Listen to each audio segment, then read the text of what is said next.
The seat next to me was empty. 280 folding chairs and maroon gowns, the sun hammering down on that stadium field, and the one seat that mattered to me, the one with the little paper sign taped to the back that said reserved for family, sat there empty the entire time, and I kept looking at it between names being called, like if I looked hard enough my mother would materialize into it. She didn't, neither did my father. I sat there in my cap and gown, sweating through the polyester, watching 4,000 other people's parents stand up and scream and hold up phones, and I had nobody. And then it happened. The dean of the college, a tall silver-haired woman named Dr. Patricia Kessler, who I had spoken to maybe twice in 4 years, stepped up to the podium after the last name in my program was called, and instead of moving straight to the next school, she paused, looked down at a card in her hand, and said, "Before we continue, I want to acknowledge one particular graduate in the College of Arts and Sciences. Her name is Dana Whitfield, and this spring she became the first student in the history of this university's undergraduate program to have her senior thesis accepted for publication in a peer-reviewed academic journal before graduation. Dana, if you would stand." And I stood alone in a row of strangers, while a stadium full of other people's families clapped for me, and my own family was 300 miles away at my cousin's gender reveal party, cutting into a cake that was going to bleed either pink or blue frosting, and they did not even know my name had just been said out loud in front of 4,000 people. I need to back up because that moment didn't come out of nowhere. Nothing ever does. If you'd asked me 2 years earlier whether my parents would skip my college graduation, I would have laughed at you. Not because we were some perfect, close-knit family, we weren't, but because there's a version of not close that still shows up for the big things, and I genuinely believed we were that version. I was wrong, and looking back now, I can trace the wrongness all the way down, incident by incident, like pulling a thread that unravels a whole sweater. I grew up in a small town in Ohio, the kind of place where everybody's cousin is also somebody's coworker, and the high school football coach doubles as the guy who fixes your car. My name is Dana. I was the oldest of my parents' 2 kids. My brother Curtis is 4 years younger, but I was also the oldest grandchild on my mother's side, which meant I spent a lot of my childhood being compared to a cousin who came 6 months after me, Bryn. Bryn's mother, my Aunt Carol, is my mom's younger sister, and the two of them have always had this competitive, tangled relationship that I didn't fully understand until I was old enough to see it happening in real time, aimed at me. Here's the thing about growing up as the responsible one in a family that secretly prefers charisma to competence. You don't realize it's happening until you're 22 and sitting in an empty stadium seat. When I was a kid, I was the one who got good grades, who never caused trouble, who read books instead of getting into fights, who babysat Curtis without being asked. Bryn was the one who was effortlessly likable. She was funny at family dinners. She was the one who could make my grandfather laugh so hard he'd start coughing. She was popular in school. She dated the right boys. She posted the right photos. And somewhere along the way, without anyone ever saying it out loud, my family developed this unspoken hierarchy where my accomplishments were treated as expected, almost boring, while Bryn's were treated as events. I remember being 12 years old and winning the regional spelling bee. I'd studied for months. My mother came to the ceremony, sat in the back, and afterwards said, "That's great, honey," in the same tone she used when I told her I'd finished my homework. 2 weeks later, Bryn got a B+ on a math test she'd been struggling with, and my Aunt Carol called my mother crying tears of joy, and my mother relayed the story to my father over dinner like it was a minor miracle. I sat there with my second-place regional trophy on the shelf in my room and did not say anything because I was 12, and 12-year-olds don't yet have the language for the thing they're feeling. I just knew it felt bad, and I filed it away. This pattern didn't stop, it calcified. By the time I was in high school, I had learned not to expect much fanfare for my achievements, and honestly, for a while, I told myself that was fine, that I didn't need external validation, that I was doing things for myself. That's a lie people tell themselves when they're protecting a win. I ran cross-country. I made the National Honor Society. I got a partial academic scholarship offer from a state school my junior year, which was a big deal in our town, and my parents' mentio. Net it to maybe 3 people. That same spring, Bryn got asked to prom by the quarterback of the football team in the cafeteria with a poster and balloons, and my mother had the story memorized well enough to tell it at Thanksgiving 18 months later, complete with impressions of Bryn's reaction. I want to be clear about something because I've turned this over in my head 1,000 times. Bryn wasn't a villain in this, not for most of it. She was just a kid who happened to be good at being adored in the same way I happened to be good at getting things right on paper. The problem was never really Bryn. The problem was the adults around us who decided, consciously or not, that one kind of specialness was worth throwing a party over and the other kind was just what was expected of me, so why celebrate the bare minimum? By the time I graduated high school, I had a plan. I was going to leave Ohio, go to a bigger university 2 states away, study biology, and eventually go into research. My acceptance letter came in March of my senior year, along with a partial merit scholarship that covered about a third of tuition. I remember opening it in the kitchen, my hands actually shaking, and my mother read it over my shoulder and said, "Oh, that's wonderful, honey." And then the phone rang. It was Aunt Carol calling about Bryn's boyfriend situation. Some drama about a breakup, and my mother spent the next 40 minutes on the phone in the other room while I sat at the kitchen table alone with my acceptance letter, rereading it to myself because there was nobody left in the room to read it to. I left for college that August. My parents drove me up, helped me move into the dorm, and then left the same day, which I understood. It was a 6-hour drive and my father had work. But I noticed that when Bryn had her going-away party before starting at the community college 20 minutes from home, there had been a whole barbecue with 2 folding tables of food, and a banner that said "Congratulations BRYNN" that Aunt Carol had ordered custom from a print shop. I don't say any of this to make it sound like my 4 years of college were some unbroken misery. They weren't. I actually loved it there. I found my footing academically almost immediately. I had a biology professor named Dr. Alan Reyes who ran an undergraduate research lab studying antibiotic resistance in soil bacteria, and by my sophomore year he'd brought me on as a research assistant. I fell in love with the actual work of science, the slow grinding process of testing something, failing, adjusting, testing again. It gave me a sense of competence and purpose that I hadn't fully had at home, where competence was just the water I swam in and nobody remarked on it. I called home every Sunday without fail for 4 years. Sometimes those calls were 15 minutes, sometimes they were 45. My mother would ask about classes in a general way, "How's school going?" And I'd try to explain what I was working on, and I could hear over the years the conversations getting shorter, her attention drifting, sometimes another voice in the background, sometimes the TV. Meanwhile, every single call, without exception, contained an update on Bryn. Bryn had started cosmetology school. Bryn had got her license. Bryn had started dating a guy named Trent who worked at his family's HVAC company. Bryn and Trent had moved in together. I absorbed all of this the way you absorb weather. It was just background information, ambient, constant, and I didn't think much of it because I was 300 miles away and building a life that felt, for the first time, entirely mine. The first real crack, the first time I understood something structural was wrong, not just an accumulation of small things, happened the summer before my junior year. I had been accepted into a highly competitive 10-week summer research fellowship, one of only 15 students selected nationally, working at a research institute affiliated with my university, studying how certain bacterial strains developed resistance under selective antibiotic pressure. It was, at the time, the single proudest achievement of my life. I called home to tell my parents. My mother picked up and I could hear people in the background, laughter, plates clinking. "That's amazing, sweetie," she said. "Hold on, can I call you back? We're actually at Carol's. Bryn just told us she's pregnant." I said, "Of course, congratulations." "Tell them I said congratulations," and I hung up the phone in my dorm room and sat there for a minute in a silence so complete I could hear the refrigerator humming down the hall. I want to be honest, my first feeling was not resentment. My first feeling was something more like vertigo, the sudden, dizzying realization that I had just told my mother the biggest professional news of my life, and it had been treated as a minor scheduling interruption to a party I hadn't been invited to. For a cousin's pregnancy announcement I hadn't been told was happening. She never did call back that night. She texted the next morning, "So proud of you, honey. Bryn is due in Feb. Can you believe it? We're gonna be great aunts and uncles." 2 exclamation points for the fellowship. Nothing else about it ever again for the rest of that summer except once months later when my father mentioned it in passing to a neighbor at a cookout, getting the subject of my research wrong. I completed the fellowship.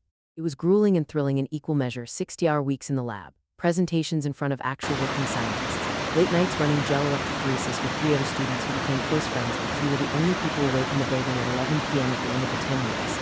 There was a symposium where each of us presented our findings to a room of faculty, researchers, and family members who'd flown or driven in to watch.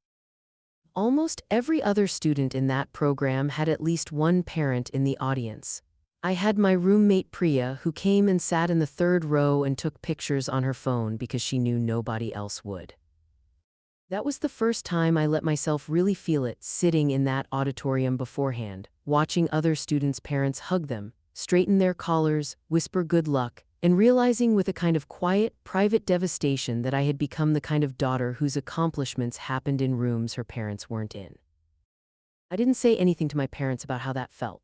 I want to be honest about that too because it matters for what happened later. I was for years extremely conflict avoidant with my family. I told myself the story that I was low maintenance, easygoing, not needy, and that this was a virtue. It took me a long time to understand that what I was actually doing was training the people around me that my feelings didn't require a response, because I never signaled that anything was wrong. Junior year, Bryn had her baby, a boy named Grayson. My parents drove up to visit him roughly every 2 weeks that first year. I know this because they mentioned it on our Sunday calls, sometimes forgetting that they were telling me about a trip they'd taken instead of visiting me, though I was geographically not actually that much farther than a highway drive myself. I want to say clearly, I do not begrudge a baby existing. Grayson is a sweet kid and none of what happened is his fault, not even a little. But I noticed the math. I noticed that in the 2.5 years since Grayson was born, my parents visited him probably 30 or 40 times. In the 4 years I was in college, they visited me twice, once to move me in, once to help me move out of my dorm into an apartment sophomore year, both logistically necessary trips, not visits in the sense of coming to see me be part of my life there. By senior year, I had thrown myself entirely into my thesis project, an extension of the resistance research I'd been doing since sophomore year, working now more independently under Dr. Reyes' supervision. It was ambitious, probably too ambitious for an undergraduate thesis, if I'm honest, but I wanted it to matter. I spent that fall and winter essentially living in the lab, running trials, failing, adjusting the way you do in real science, which is nothing like the tidy version people imagine. In January, Dr. Reyes sat me down and told me something that changed the trajectory of my next few months. He thought the data was strong enough and the framing tight enough that we should try submitting a version of it to an actual peer-reviewed journal, not just my thesis committee. Undergraduates almost never do this. He told me flatly that in his 15 years running the lab, I was the first student he'd ever encouraged to attempt it. I called my mother that night, practically vibrating with the news. She was cooking dinner, I could hear the sizzle of something in a pan, and she said, "Oh wow, that's great, honey. Hey, did I tell you Curtis's got a promotion at the warehouse?" I said, "No, that's great, tell him congratulations." And then I told her again, more slowly this time, what Dr. Reyes had said, that this almost never happens for undergraduates, that it could be a real marker for my future in research, that I was scared and excited. My mother said, "That's wonderful, sweetie, I'm really proud of you," in a tone that I recognized by now as the tone she used when she was multitasking, and then she said she had to go because the chicken was going to burn. I submitted the paper in February. The review process for academic journals is slow. It took months, revisions, a resubmission, more waiting. During that same stretch in March, my Aunt Carol threw Bryn and Trent an elaborate sip and see for baby Grayson's second birthday that somehow escalated into a whole backyard carnival with a rented bounce house, and my mother spent 2 weeks helping plan it, including driving 40 minutes each way 3 separate times to help set up decorations. I know this because it dominated 4 consecutive Sunday phone calls. I sat on my end of those calls in my apartment waiting for a journal editor's email, listening to a detailed rundown of balloon arch construction, and I remember physically feeling something in my chest tight each time, a kind of pressure that I didn't yet have words for. In April, the email came. The journal had accepted my paper pending minor revisions. I read it twice to make sure I wasn't misunderstanding academic jargon. Dr. Reyes, when I forwarded it to him, called me within the hour, something he never did, and told me this was, in his words, "Not a small thing, Dana. This is the kind of thing that gets you into any PhD program you want." I sat on the edge of my bed after that call and cried, the good kind of crying, the kind where your whole body seems to unclench. I called my mother immediately. She answered sounding distracted, and I told her, trying to explain in plain language what had just happened, that my undergraduate research had been accepted into an actual scientific journal, that this was rare, that my advisor said it could change my whole career path. There was a pause, and then she said, "That's amazing, honey, we're so proud of you." And then, in almost the same breath, "Hey, so we're doing something on the 14th for Bryn, you know how her and Trent are having baby number 2, and we're doing a gender reveal, it's gonna be so fun. Carol got this thing where the smoke comes out of a cannon, can you believe it? Is there any way you could come home for that?" I sat there holding the phone, and for a second I genuinely could not process the whiplash of it. The most significant professional achievement of my life, delivered and absorbed in under 10 seconds, immediately followed by an invitation to drive 300 miles for a smoke cannon revealing the sex of a fetus. I said carefully, "Mom, that's the same weekend as my graduation." There was a pause on her end, a real one this time, and she said, "Oh, right, that's him. When exactly is your ceremony?" "Saturday the 14th, 2 o'clock. "Oh, Dana, we already told Carol we'd come to the reveal. It's the same day. She already ordered the cannon thing." A beat. I mean, graduations, it's just a lot of sitting around and waiting for your name, right? You'll get your diploma either way, that part's just mailed to you anyway, isn't it? I want to tell you that I fought for it in that moment, that I said something powerful and clarifying, but I didn't. I said, yeah, I guess, because I had spent 22 years training myself and everyone around me not to make waves, and old patterns are stronger than new pain. I got off the phone and sat in my apartment alone and felt something in me go very quiet and very cold. I didn't bring it up again for weeks. Part of me kept hoping, in that embarrassing, childish way you hope even after you should know better, that they'd change their minds, that some late flicker of parental instinct would kick in and my father would call and say, actually, we talked it over, we're coming to see you graduate. That call never came. Instead, over the following month, I got updates. Aunt Carol had found a bakery to make a cake with pink or blue filling inside. My mother had bought a new dress for the party. Curtis was bringing his girlfriend. The whole extended family, aunts, uncles, cousins, my grandmother, all of it was going to be there at a rented event space with string lights and a photo backdrop. On the same Saturday that I was going to walk across a stage in a cap and gown to receive a degree I'd worked 4 years and a punishing thesis for. Here is where I have to be honest about the low point, because it wasn't the moment on stage that came later, and by then something in me had already shifted. The real low point came about 10 days before graduation. I was in my apartment on a Tuesday night folding laundry, and I got a group text from my mother, the kind sent to the whole extended family thread. A photo of the invitation Aunt Carol had designed for the gender reveal, glittery balloons, Bryn and Trent's names, the date, a cute little guns or glitter theme they'd apparently landed on. 40-some replies rolled in over the next hour, aunts and cousins and family friends all typing exclamation points and heart emojis, so excited, can't wait, love this theme. I sat on my bed with my phone in my hand and I thought about my paper, sitting in a journal's editorial queue with my name on it. And I thought about the ceremony that was going to happen without a single member of my family in the audience. And something in me broke quietly, without any drama, the way a hairline crack in a foundation doesn't make a sound until years later when the whole wall gives. I remember calling my friend Priya that night, my old roommate who had graduated the year before me and moved to Chicago for a lab job. I told her everything: the fellowship, the paper, the phone call, the invitation thread. She was quiet for a second and then she said something I've never forgot. She said, Dana, I need you to hear me. You are not being dramatic. This is not you being sensitive. This is genuinely messed up what they're doing. I think I needed someone outside the fog of my own family to say that out loud, because inside that fog, I had spent so many years normalizing being an afterthought that I'd nearly lost the ability to recognize when something was actually wrong. That conversation with Priya was, in a way, the seed of everything that came after, not because she told me what to do, but because she gave me permission to stop absorbing it silently. I got off the phone that night and instead of going to sleep, I opened my email and reread the acceptance letter from the journal, the one with the minor revisions request, and I thought about Dr. Ray's telling me this almost never happens for undergraduates. And a thought started forming, slow and quiet at first, the kind of thought that arrives less like a lightning bolt and more like a sunrise, barely perceptible until suddenly the whole sky is different. I didn't have a plan yet, not really. What I had was a decision, and the decision was this. I was done shrinking myself down to fit into the amount of space my family was willing to give me. I wasn't going to make a scene, wasn't going to send an angry text demanding they choose me over Bryn's canon. That's not who I am, and honestly, I don't think it would have worked anyway. You can't argue people into valuing you. But I could stop hiding my own accomplishments to protect myself from their indifference. I could let the truth of what I'd built be visible out loud in the world and let it land wherever it landed. The following week, I did something I'd never done before in 4 years of college. I called the dean's office. Not to complain, not to ask for anything dramatic. I called because there was an administrative detail I needed to sort out anyway, about whether the journal acceptance could be noted in some official capacity before graduation. Since Dr. Ray's had mentioned that the university sometimes highlighted exceptional undergraduate research achievements in commencement materials. I spoke to a program coordinator named Ms. Ferris, who pulled up my file, saw the letter Dr. Ray's had already sent over on my behalf weeks earlier. Apparently he'd nominated me for some kind of departmental recognition without even telling me, and said, "Oh, this is wonderful, Dana, I'll flag this for the dean's office. They like to know about things like this for the ceremony." I hadn't asked for that. I want to be clear. I wasn't engineering some big reveal, wasn't plotting a moment of vindication.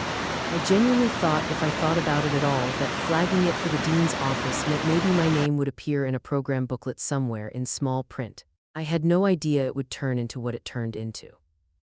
I think that's important because the version of this story that would feel cheap to me is the one where I orchestrated a public moment to humiliate my parents. That's not what happened. What happened is that I simply stopped hiding and the truth, once visible, had its own momentum. The days leading up to graduation were strange, a kind of low hum of grief I was getting used to living inside. My parents called twice that week, both times about logistics for the gender reveal. Did I want them to save me cake? Would I want to see pictures? Was I sure I didn't want to try to come up after my ceremony? Since the reveal wasn't until 6 p.m., maybe I could still make it if I left right after. I remember my mother saying that, actually, maybe you could still make it if you left right after, as though the correct order of operations was for me to rush my own graduation so I could arrive in time for cake at somebody else's party. I told her I didn't think that would work. The drive was 3 hours, and my program didn't end until almost 5 with the reception after. She said, "Well, okay, we'll take lots of pictures for you," in a tone that suggested she genuinely believed this was a fair trade. I didn't cry when I hung up that time. I think I'd already done most of my crying in the weeks before. What I felt instead was something steadier, colder, more resolved, the particular clarity that comes when you finally stop hoping for something and start planning around its absence instead. Priya flew in for my graduation. She took 2 vacation days from her lab job and booked a flight and told me she wasn't asking, she was just coming, and when I tried to protest that she didn't need to spend the money, she said, "Dana, somebody who actually shows up needs to be in that audience for you. I'm not debating this." I picked her up from the airport the night before graduation and we got dinner at a diner near campus, and she made me laugh for the first time in what felt like weeks, and for a few hours I almost forgot the ache underneath everything. The morning of graduation, I got dressed in my apartment alone. Cap, gown, the honor cords for the departmental distinction I'd earned, my hair pinned up because it was already 86 degrees outside and climbing. I looked at myself in the mirror for a long moment before I left, and I remember thinking something that surprised me with its own steadiness. Whatever happens today, I did this. Nobody carried me here. That thought didn't erase the hurt, but it sat next to it, and it was enough to get me out the door. The ceremony itself was in the football stadium, because our graduating class was enormous, over 4,000 students across every college. We filed in by department in the mid-morning heat, rows and rows of maroon gowns stretching across the field like a strange tide. And up in the stands, tens of thousands of family members fanned themselves with the programs, waved, cried, held up handmade signs with their graduate's name and a balloon or two tied to the railing. I found my seat in the biology section, row 14, and looked up into the stands, scanning out of habit even though I already knew, and found Priya exactly where she said she'd be, holding up a sign that just said DNA in big block letters, standing on her seat so I could spot her.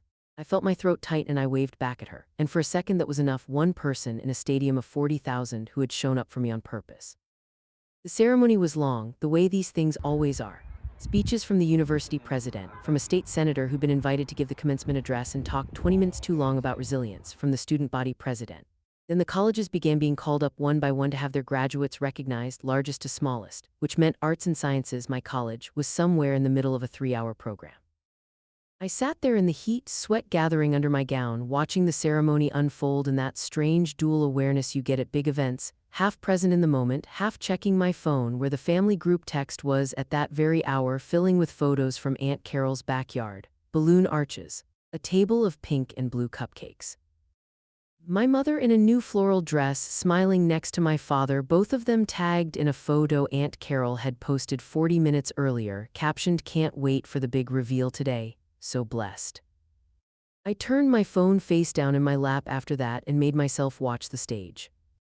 When the announcer called for the College of Arts and Sciences, I stood with maybe 600 other students, and we moved, department by department, toward the staging area near the stage where names would be read one by one as we crossed to receive our diplomas. It's a strange, almost hypnotic process, standing in a long line waiting to hear your name, watching stranger after stranger walk across in front of you, hearing the crowd cheer in uneven bursts depending on how large a person's cheering section was. I watched kids get enormous roars from sections of the stands where 30 family members had shown up with matching t-shirts. I watched other kids get a polite smattering of applause. I tried not to do the math on which one I'd get. My name was somewhere in the middle of the biology majors. I remember standing at the base of the ramp leading up to the stage, my heart going harder than I expected, watching the student in front of me cross and shake the dean's hand. And then I heard it, Dana Whitfield, and I walked up into the lights, shook Dr. Kessler's hand, accepted the folder with my diploma inside. and from somewhere up in the stands, unmistakably, I heard Priya screaming my name at a volume that probably embarrassed her later. One lone voice cutting through a stadium of 40,000 strangers, and it was honestly one of the more moving sounds I have ever heard in my life. I crossed the stage, found my way back down to my seat, and sat there with my diploma folder in my lap, letting my eyes sting, and I thought, okay, it's done, I did it. Whatever else happens, this part is over and it's mine. I assumed that was the whole story, that the ceremony would proceed through the remaining colleges, the university president would say some closing words, and we'd all file out into the heat to find our families in the chaos of the parking lots. That is not what happened. After the last department in our college had crossed, instead of moving directly to the next college as the program indicated, Dr. Kessler stepped back up to the podium with a card in her hand. The crowd noise dipped, that particular lull that happens when a few thousand people simultaneously. Since a pause isn't scheduled, she said, before we move to the College of Engineering, I've been asked to share something with all of you because I think it's worth pausing for. She looked down at the card. Every year, hundreds of undergraduates across this university do research alongside our faculty. It is rare, genuinely rare, for an undergraduate's independent research to be accepted for publication in a peer-reviewed academic journal before they've even received their bachelor's degree. This spring, that happened. I want to recognize Dana Whitfield from our Department of Biological Sciences, whose senior thesis on antibiotic resistance mechanisms has been accepted, pending final revisions by a respected journal in the field, and achievement her advisor, Dr. Alan Reyes, tells me he has not seen from an undergraduate in 15 years of running his laboratory. Dana, if you're still with us, would you stand? I stood. I don't fully remember standing, it happened before I'd consciously decided to, and I stood alone in the middle of row 14. 4,000 strangers' eyes swinging toward that section of maroon gowns trying to figure out which one of us she meant. And then the applause started, first scattered, then rolling, and astonishingly a huge portion of that stadium was on its feet clapping for a stranger they'd never meet. Because that's a thing crowds do sometimes, they respond to a story bigger than themselves. I heard Priya screaming again, somewhere up in the stands, and I stood there in the sun with tears actually running down my face now, not delicate ones, real ones, and I thought about the empty seat with the reserved for family sign taped to the back. And I thought about the smoke cannon 300 miles away, and I thought with a clarity that felt almost violent in its simplicity. They have no idea this is happening right now. I didn't know it yet sitting there, but I wasn't the only person about to find out about that moment. Ms. Ferris, the program coordinator I'd spoken to weeks earlier, had, without my knowledge, also arranged for the university's public relations office to post about it. Apparently this kind of achievement, an undergraduate publication before graduation, was rare enough that it made for good material, the kind of feel-good story universities like to circulate. Sometime around 1:30 that afternoon, while I was still in the stadium sitting through the rest of the ceremony in a kind of stunned, glowing daze, the university's official social media accounts posted a short write-up with my name, a description of the research, a quote from Dr. Reyes calling me one of the most disciplined and promising young scientists I've had the privilege of mentoring, and a photo someone from the PR office had apparently snapped of me crossing the stage. I didn't see it happen in real time. I found out about it the way you find out about most things now, my phone, sitting in my bag under my chair, buzzing itself half to death. By the time the ceremony ended almost 2 hours later and I finally sat down on the stadium steps with Priya to check it, I had 41 texts and a stream of notifications that didn't stop scrolling. The university's post had been shared, apparently, by a couple of local news accounts back in our home region. Because there's always a hunger for hometown kid does good stories, and someone, to this day I don't know exactly who, though I have my suspicions it was a family friend of ours, a woman named Denise who'd known my mother since high school and still lived 2 streets over, had tagged my mother directly in the comments with the message, "Isn't this your Dana?" The first text I saw, chronologically, was from my mother, timestamp 1:52 p.m. It said, "Dana, call me." The next one, 2:04 p.m, "Dana, is this real?" The next, 2:11, "Why didn't you tell us about this?" The next, 2:19, was longer. "Denise just showed me this at the party. Everyone is asking me about it and I didn't know what to say. This is a really big deal, Dana. Why wouldn't you tell your own mother about something like this?" I sat on those concrete steps, still in my cap and gown, diploma folder in my lap, and I read that message 4 or 5 times, and something in me that had been holding very still for weeks finally moved. I want to be honest about what I felt, because it wasn't pure vindication, even though there was some of that in the mix. Mostly what I felt was a kind of exhausted, aching disbelief that my mother's first reaction, upon learning her daughter's work had been recognized in front of a stadium of people, was embarrassment about not knowing rather than any apparent recognition of the deeper problem, which was that she hadn't known because she had never made room to find out. I called her back. I remember Priya squeezing my shoulder before I dialed, a silent "Are you okay?" and I nodded, though I wasn't entirely sure I was. My mother picked up on the F. First ring, and I could hear the party still going on behind her, voices, music, somewhere in the distance what might have been the actual smoke cannon going off, a little pop and a cheer. Her voice was tight, high, flustered. Dana, what is going on? Denise showed me this article. They're saying your paper got published, and the dean said your name at graduation in front of everybody, and I had no idea. Why wouldn't you tell me this was happening today? I took a breath. I did tell you, Mom. I told you weeks ago. I called you the night I found out and you asked me about Curtis's promotion, and then a few weeks later I told you again and you asked me to come to the gender reveal on the same day as my actual graduation.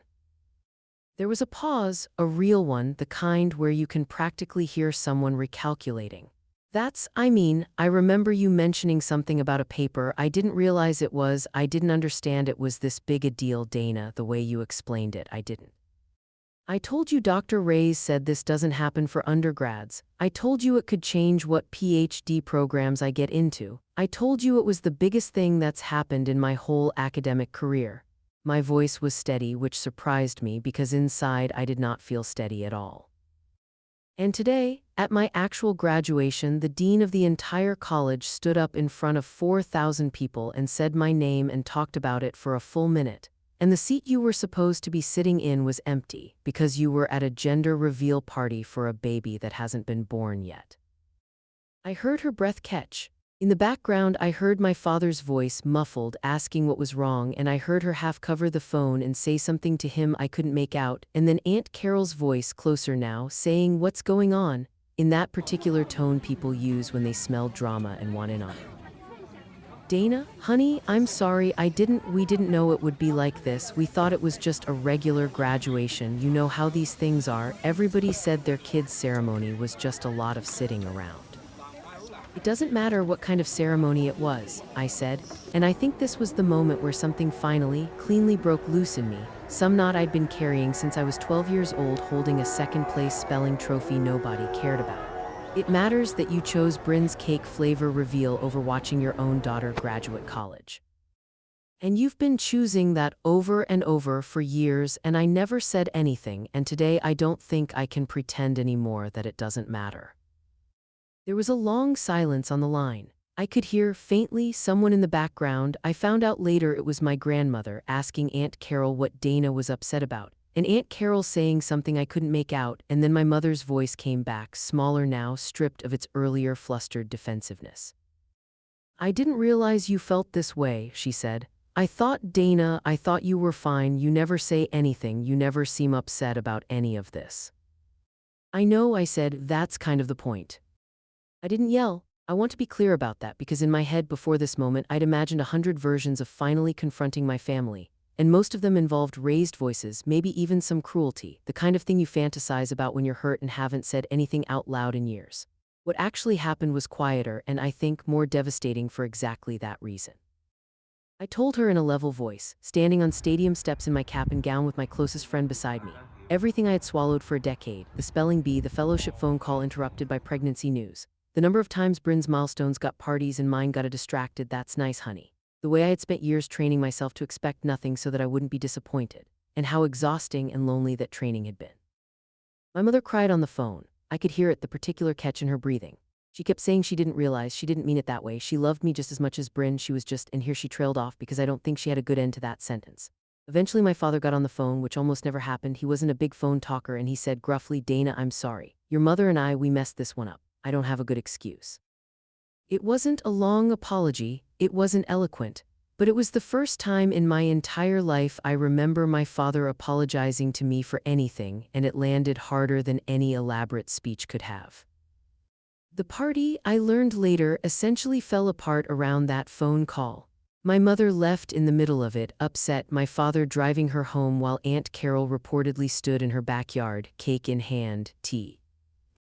Ling anyone who'd listen that she didn't understand what the big deal was, that graduations happen every year and gender reveals only happen a couple times, that Dana was being a little dramatic about all this. I heard about that comment secondhand from Curtis actually, who called me himself that night, something else that almost never happened, and told me he thought what happened to me was messed up, and that he'd actually thought about skipping the reveal to drive up for my graduation but hadn't wanted to make things weird with Mom. He apologized for not coming. It wasn't nothing. The days that followed were strange and uncomfortable in the particular way that family reckonings are not clean, not cinematic. Just a lot of awkward phone calls and half apologies and long silences.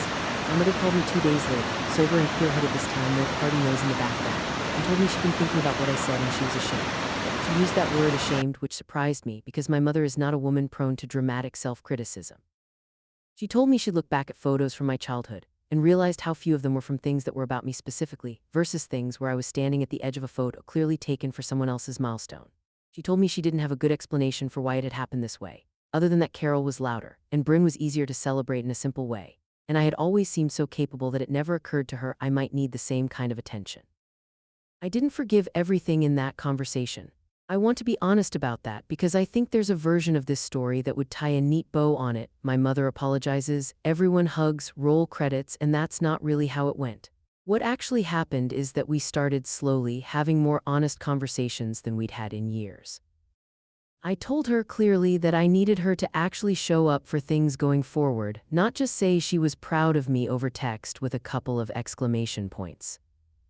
She asked tentatively if she could come visit me before I started my PhD program that fall because yes, that's what happened, the publication and the fellowship and everything else opened doors. And by July I had an offer from a well-regarded doctoral program studying microbial resistance. With full funding, something Dr. Reyes told me put me in a very small, fortunate category of incoming graduate students.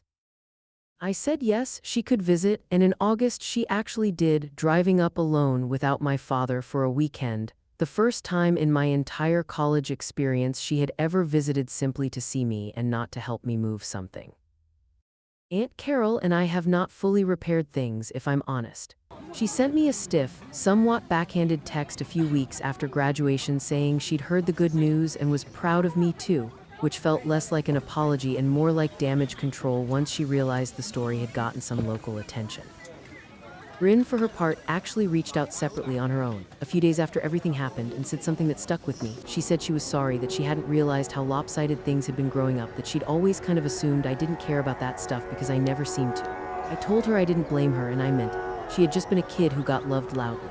That was never her fault. The gender reveal, for what it's worth, apparently did go on in a diminished, awkward way after my parents left. Aunt Carol posted photos of the cake later that week. It was Blue, another boy, with a caption about how blessed they were, no mention of the earlier drama, which I think is very true to who she is. My relationship with my parents now, almost a year and a half later, is different than it used to be. Not perfect. My mother still slips sometimes, still gets more animated about Grayson's preschool graduation than she probably should relative to the actual size of that event. And I've learned to say something gently but clearly in the moment, instead of storing it up silently for another decade. My father, in his own quiet way, has become the parent who texts me now when something happens with my research, asking follow-up questions that tell me he's actually been thinking about what I explained to him the last time. He drove up alone in the spring just to see the lab where I work, just to understand what my actual day-to-day life looks like, something he'd genuinely never done in 4 years of undergrad. I think about that empty stadium seat sometimes, the little reserved for family sign taped to the back of a chair nobody sat in.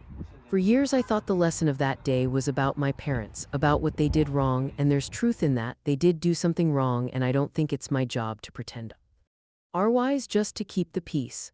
But the lesson I actually carry with me now is a little different, and it's about myself. I spent over a decade making myself smaller and quieter so that my family's inattention wouldn't have to be confronted, so that I wouldn't have to risk the discomfort of asking to be seen.